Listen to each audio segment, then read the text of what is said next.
അഗ്നിജ്വാല A deep love story ഭാഗം 18.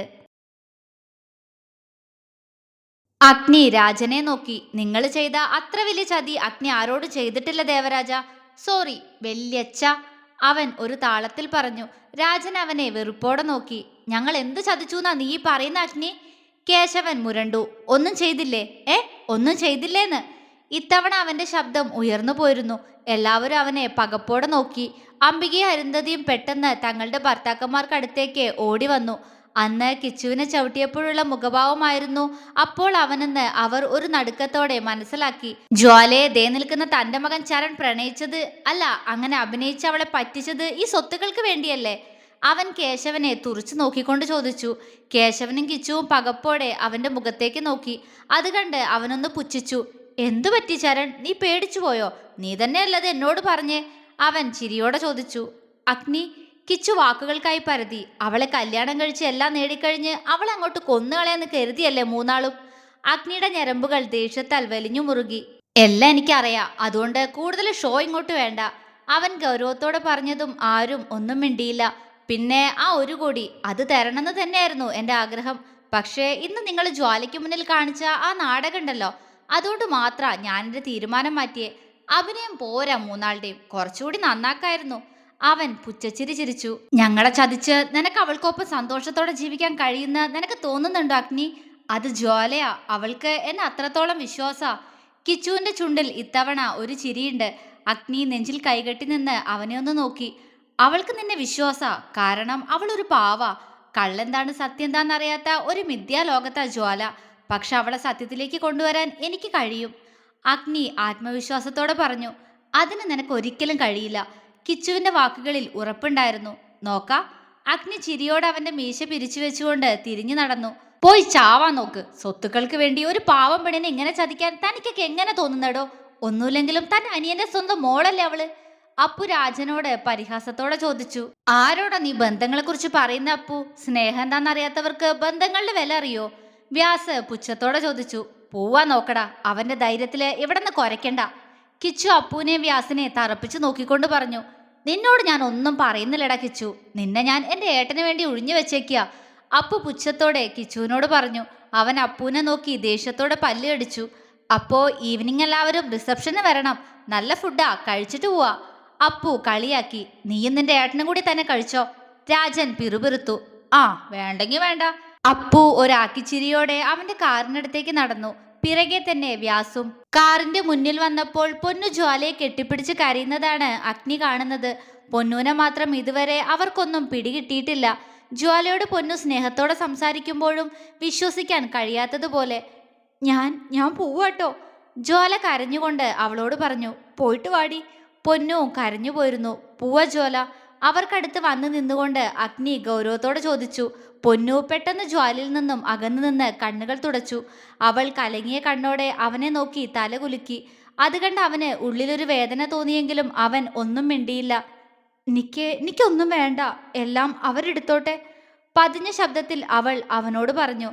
നിനക്ക് വേണ്ടെങ്കിൽ വേണ്ട, എനിക്ക് വേണം, അവൻ ഗൗരവത്തോടെ പറഞ്ഞു. അവൾ സങ്കടത്തോടെ അവനെ നോക്കി. അവന്റെ മുഖത്തെ കല്ലിച്ച ഭാവം കണ്ടതും അവൾ തല താഴ്ത്തി. കേറ്, അവൻ പറഞ്ഞു. ജ്വാലയൊന്ന് മൂളിക്കൊണ്ട് പെട്ടെന്ന് ഡോറ് തുറന്ന് കാറിലേക്ക് കയറി. പൊന്നു അവനെ തന്നെ നോക്കി. ആ മുഖം കാണുമ്പോൾ എന്തോ പേടി തോന്നുന്നത് പോലെ. പെട്ടെന്ന് അഗ്നി പുറകിലേക്കൊന്ന് തിരിഞ്ഞു നോക്കി. എല്ലാവരും അവനെ തന്നെ ദേഷ്യത്തോടെ നോക്കി അവിടെ നിൽക്കുന്നുണ്ട്.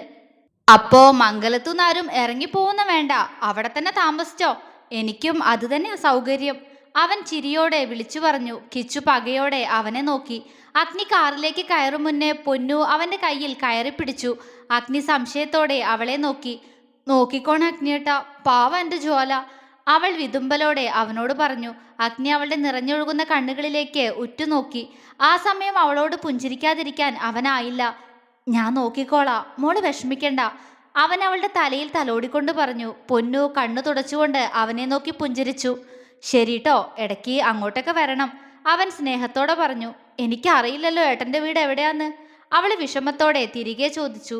അതൊക്കെ മോളുടെ അച്ഛനോട് ചോദിച്ചു നോക്ക്, അവർക്കറിയായിരിക്കും, ഇല്ലെങ്കിൽ ഞാനിനി വരുമ്പോൾ പറഞ്ഞു തരാട്ടോ, അവൻ കണ്ണു ചിമ്മിക്കൊണ്ട് പറഞ്ഞതും അവളൊന്ന് മൂളി. അവൻ അവളെ ചിരിയോടെ നോക്കിക്കൊണ്ട് കാറിനകത്തേക്ക് കയറി. ആരും തന്നോട് യാത്ര പറയാൻ വരാത്തതോർത്ത് ജ്വാലയുടെ കണ്ണുകൾ നിറഞ്ഞു. അഗ്നി അടുത്തേക്കിരുന്നതും അവൾ ഡോറിനടുത്തേക്ക് ഒന്നുകൂടി ചേർന്നിരുന്നു. വ്യാസ് വന്ന് ഡ്രൈവിംഗ് സീറ്റിലേക്ക് കയറി കാർ മുന്നോട്ടെടുത്തു. ജ്വാലയൊന്ന് ഞെട്ടിപ്പോയി. അവൾ പെട്ടെന്ന് ഡോറിന് പുറത്തേക്ക് തലയിട്ട് തന്റെ കുടുംബത്തെ നോക്കി. വെറുപ്പോടെ തന്നെ നോക്കുന്ന മുഖങ്ങൾക്കിടയിൽ ഒരു ഭാവവും ഇല്ലാതെ നിൽക്കുന്ന കിച്ചുവിനെയും നിറഞ്ഞ കണ്ണോടെ തന്നെ നോക്കുന്ന പൊന്നുവിനെയും കണ്ണിൽ നിന്ന് മറയുന്നത് വരെ നോക്കിക്കൊണ്ട് അവൾ കൈവീശി കാണിച്ചു. പൊന്നു പുഞ്ചിരിയോടെ അവൾക്ക് നേരെയും കൈവീശി. ജ്വാല പതിയെ സീറ്റിലേക്ക് ചാരിയിരുന്ന് കണ്ണുകൾ അടച്ചു. ഇനി ജീവിതം എങ്ങോട്ട്? എന്തെല്ലാം വേദനകൾ ഞാനിനി അനുഭവിക്കേണ്ടി വരും? അറിയില്ല, ഒന്നും അറിയില്ല. പക്ഷെ എൻ്റെ അരികിലിരിക്കുന്നവനെ ജ്വാല അത്രമേൽ വെറുത്തു പോകുന്നല്ലോ. അവൾ മനസ്സിൽ സ്വയം പറഞ്ഞു. കണ്ണിൽ നിന്നും കണ്ണുനീർ ഒഴുകിയിറങ്ങി. ജ്വാല. അവളുടെ കയ്യിൽ തട്ടി അഗ്നി പതിയെ വിളിച്ചു. ഏതോ ഓർമ്മയിൽ സീറ്റിലേക്ക് ചാരിയിരുന്ന് കണ്ണടച്ചിരുന്ന ജ്വാല കണ്ണുകൾ വെട്ടിത്തുറന്ന് അഗ്നിയെ പകപ്പോടെ നോക്കി. ഇറങ്ങുന്നില്ലേ? വീടെത്തി. അവൻ അവളുടെ കണ്ണുകളിലേക്ക് നോക്കി സ്നേഹത്തോടെ പറഞ്ഞു. അവൾ ഒന്ന് മൂളി. അഗ്നി ഡോറ് തുറന്ന് പുറത്തേക്ക് ഇറങ്ങിയതും അവളും ഡോറ് തുറന്ന് പുറത്തേക്കിറങ്ങി. അവളുടെ കണ്ണുകൾ അവിടെ മാകെ ചുറ്റിക്കറങ്ങി. അഗ്നിയുടെ വീട് ഒരു ബംഗ്ലാവ് പോലെ തോന്നിപ്പിച്ചു അവൾക്ക്. അത്ര വലിയ വീടാണ്. അവളുടെ കണ്ണുകൾ ഗാർഡനും കാർപോച്ചും കടന്ന് വീടിന്റെ സൈഡ് ഭാഗത്തായി കാണുന്ന പൂളിന്റെ ഒരു ഭാഗത്തേക്ക് പോയി. ഒരു വേള അവളുടെ കണ്ണുകൾ ഒന്ന് വിടർന്നു. അവിടെ തന്നെ നിൽക്കാതെ ഇങ്ങോട്ട് വാ കുട്ടി. ഉമ്മറത്ത് നിന്ന് മോഹന്റെ അമ്മയുടെ ശബ്ദം. ജ്വാല പതർച്ചയോടെ അഗ്നിയെ നോക്കി. വാ. അവൻ കണ്ണു ചിമ്മി പറഞ്ഞുകൊണ്ട് ഉമ്മറത്തേക്ക് നടന്നു. ജ്വാല തല താഴ്ത്തി അവന് പിറകെയും. ആരതി ഒഴിഞ്ഞ് ചിത്തിര നിലവിളക്ക് ജ്വാലയ്ക്ക് നേരെ നീട്ടി. ജ്വാല അവരുടെ മുഖത്തേക്ക് നോക്കി. വാങ്ങിക്കു മോളെ, എന്നിട്ട് ഐശ്വര്യമായിട്ട് വലതുകാല് വെച്ച് അകത്തേക്ക് കയറ്, അവർ സ്നേഹത്തോടെ പറഞ്ഞു. ചിത്തിര നീട്ടിയ നിലവിളക്ക് കയ്യിലേക്ക് വാങ്ങുമ്പോൾ അവളുടെ കൈകൾ വിറച്ചിരുന്നു. കണ്ണുകൾ അരികിൽ നിൽക്കുന്നവനിലേക്ക് പോയി. വിളക്ക് തിരിയിലേക്കാണ് അവന്റെ നോട്ടം. അത് അണഞ്ഞു പോവരുതേ എന്ന് അവന്റെ കണ്ണുകൾ പോലും പ്രാർത്ഥിക്കുന്നതായി അവൾക്ക് തോന്നി. അവൾ വലതുകാല് വെച്ച് അഗ്നിയുടെ വീടിനകത്തേക്ക് കയറി. അഗ്നിയും സന്തോഷത്തോടെ അവൾക്കൊപ്പം നടന്നു. ചിത്തിര പൂജാമുറിയിലേക്ക് വിരൽ ചൂണ്ടിയതും അവൾ വിളക്കുമായി അങ്ങോട്ട് നടന്നു. മുന്നിലെ ദൈവവിഗ്രഹങ്ങളിലേക്ക് നോക്കി അവൾ പതിയെ കണ്ണുകൾ അടച്ചു. തന്നോട് ചേർന്ന് നിൽക്കുന്നവനും പ്രാർത്ഥനയിലാണെന്ന് അവൾക്ക് അറിയാമായിരുന്നു. എന്തായിരിക്കും അയാൾ പ്രാർത്ഥിക്കുന്നത്? അയാൾ ആഗ്രഹിച്ചത് നേടിയെടുത്തതിലുള്ള സന്തോഷമായിരിക്കോ? അവൾ പിടയുന്ന മനസ്സോടെ ചിന്തിച്ചു. കണ്ണുകൾ നിറയുന്നുണ്ടെന്ന് മനസ്സിലായതും പെട്ടെന്ന് അവിടെ നിന്നും പുറത്തേക്കിറങ്ങി.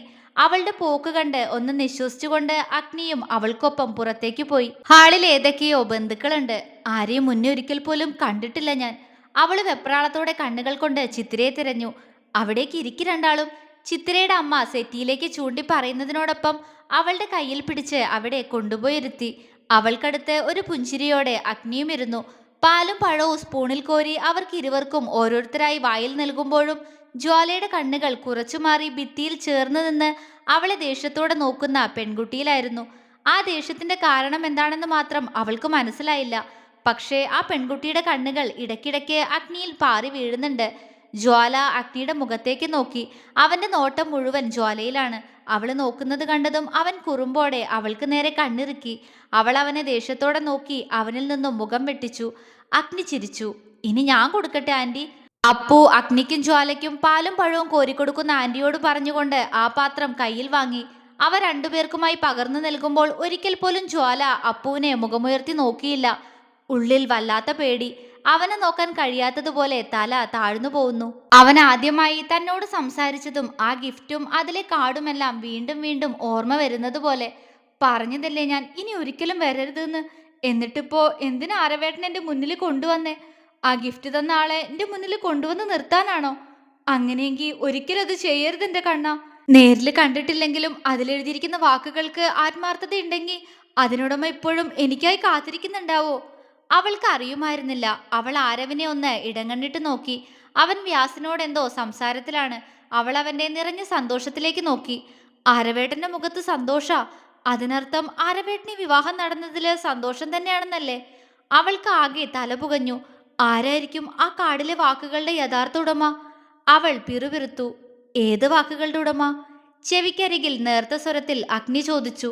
അവന്റെ ചുണ്ട് അവളുടെ ചെവിയിൽ തട്ടുന്ന രീതിയിലാണുള്ളത്. അവളൊന്ന് പിടഞ്ഞുകൊണ്ട് അവനെ നോക്കി. പറയ്, ഏത് വാക്കുകളുടെ ഉടമയാ നീ അന്വേഷിക്കുന്നേ? അവൻ ഗൗരവത്തോടെ ചോദിച്ചു. ആരുമില്ല, അവള് പതിഞ്ഞ ശബ്ദത്തിൽ പറഞ്ഞുകൊണ്ട് അവനിൽ നിന്നും മുഖം വെട്ടിച്ചു. എന്നാ മക്കളൊന്ന് റെസ്റ്റ് എടുത്തോട്ടെ അല്ലേ ചിത്തു? ഈവനിങ് റിസപ്ഷനൊക്കെ ഉള്ളതല്ലേ, ക്ഷീണിക്കും പിള്ളേര്. മോഹന്റെ അമ്മ പറഞ്ഞപ്പോൾ ചിത്രയ്ക്കും അത് ശരിയാണെന്ന് തോന്നി. ജ്വാല അഗ്നിയെ നോക്കി. അവന്റെ കണ്ണുകളിൽ എന്തോ ഒരു തിളക്കം. അയാളുടെ കൂടെ അയാളുടെ റൂമിലേക്ക് പോവേണ്ടി വരുമോ? അവൾക്ക് പേടി തോന്നി. മോള് തൽക്കാലം ദാ ആ റൂമിൽ പോയി വിശ്രമിച്ചോ. അമ്മയുടെ റൂമാ. ആഭരണങ്ങളും അഴിച്ചു വെക്കേണ്ടതല്ലേ. ഇപ്പോ അവിടെ കിടന്നാ മതി. രാത്രി മുകളിലേക്ക് പോവാട്ടോ. ചിത്തിര അവളുടെ കവിളിൽ തലോടിക്കൊണ്ട് വാത്സല്യത്തോടെ പറഞ്ഞു. അവളിൽ നിന്നും ആശ്വാസത്തോടെയുള്ളൊരു പുഞ്ചിരി വിരിഞ്ഞു. ഹാളിൽ കൂടി നിന്നവർ പുറത്തേക്കും അടുക്കളയിലേക്കും പ്രായമായവർ വിശ്രമിക്കാൻ റൂമിലേക്കുമായി പോയി കഴിഞ്ഞതും ഹാളിൽ ഇപ്പോൾ അഗ്നിയും ജ്വാലയും ചിത്തിരയും മാത്രമായി. ചിത്തിര ജ്വാലയെ നോക്കി. അമ്മ വരണോ മോളെ ഇതൊക്കെ അഴിച്ചു തരാൻ? അവരവളുടെ ആഭരണങ്ങളിലേക്ക് നോക്കിക്കൊണ്ട് ചോദിച്ചു. ഞാൻ ചെയ്തോളാം, അവൾ പതിഞ്ഞ ശബ്ദത്തിൽ പറഞ്ഞു. എന്നാ മോള് പൊക്കോ. കണ്ണാ. ചിത്തിര ജ്വാലയെ മാത്രം നോക്കി നിൽക്കുന്ന അഗ്നിയെ കുറുമ്പോടെ വിളിച്ചു. അമ്മ. അവൻ ചമ്മലോടെ അവരെ നോക്കി. പോയൊന്ന് ഉറങ്ങിക്കോ മോനെ. എന്ന് തുടങ്ങിയ ഓട്ട ഇത്. എല്ലാം നീ ആഗ്രഹിച്ചതുപോലെ തന്നെ നടന്നില്ലേ? ഇനിയെങ്കിലും അമ്മയുടെ കണ്ണം പോയെന്ന് ഉറങ്ങ്. അവരവന്റെ ക്ഷീണം ബാധിച്ച കണ്ണുകളിലേക്ക് നോക്കി വാത്സല്യത്തോടെ പറഞ്ഞു. ഈ വിവാഹം തീരുമാനിച്ചപ്പോൾ മുതലുള്ള ടെൻഷനാ. വിവാഹം ഏതെങ്കിലും കാരണത്താൽ മുടങ്ങിപ്പോവെന്ന് ഭയം ഉണ്ടായിരുന്നു അവന്. ഊണും ഉറക്കവും പോലും ഇല്ലാതെ ഓരോന്ന് ആലോചിച്ചുകൊണ്ട് മുറ്റത്ത് നിൽക്കുന്നവനെ പുലർച്ചെ സമയത്ത് വരെ കണ്ടിട്ടുണ്ട്. അവരൊന്ന് നിശ്വസിച്ചു. ചെല്ല് കണ്ണാ. ചിത്തിര സ്നേഹത്തോടെ പറഞ്ഞു. പൊക്കോളാം അമ്മേ. അമ്മയും കുറച്ചേരം റെസ്റ്റ് എടുക്ക്. അവൻ അവരെ ചുറ്റിപ്പിടിച്ചുകൊണ്ട് പറഞ്ഞു. നല്ല കാര്യായി. എൻ്റെ മോന്റെ കല്യാണമായിരുന്നു ഇന്ന്. ഇനി എന്തൊക്കെ ജോലി ഉള്ളതടച്ചക്ക. അച്ഛൻ പുറത്തുണ്ടാവും. ഞാൻ അങ്ങോട്ട് ചെല്ലട്ടെ. ഒന്ന് വിട്ടേ നീ കൊഞ്ചാതെ. ചിത്തിര അവന്റെ കയ്യിൽ ചെറുതായി അടിച്ചുകൊണ്ട് പറഞ്ഞു. അഗ്നി ചിരിയോടെ അവരിൽ നിന്നും കൈ അയച്ചു. അമ്മയുടെ മകന്റെ സ്നേഹപ്രകടനം നോക്കിക്കൊണ്ട് നിന്ന ജ്വാലയുടെ കണ്ണുകൾ ഈറനായി. എനിക്കും ഉണ്ടായിരുന്നല്ലോ അച്ഛയമ്മയും. എന്നിട്ട് എന്തേ കണ്ണ നീ അവരെ പെട്ടെന്ന് അങ്ങോട്ട് കൊണ്ടുപോയേ? എനിക്ക് സങ്കടം വരുന്നു. അമ്മയെ കാണാൻ തോന്നണു. അവളുടെ ചുണ്ടുകൾ വിതുമ്പി. അഗ്നിയും ചിത്തിരയും ജ്വാലയുടെ മുഖത്തേക്ക് നോക്കി. വാടിയ അവളുടെ കണ്ണുകളും വിതുമ്പുന്ന അവളുടെ ചുണ്ടുകളും കാണേ ചിത്തിരയുടെ ഉള്ളൊന്നു നൊന്തു.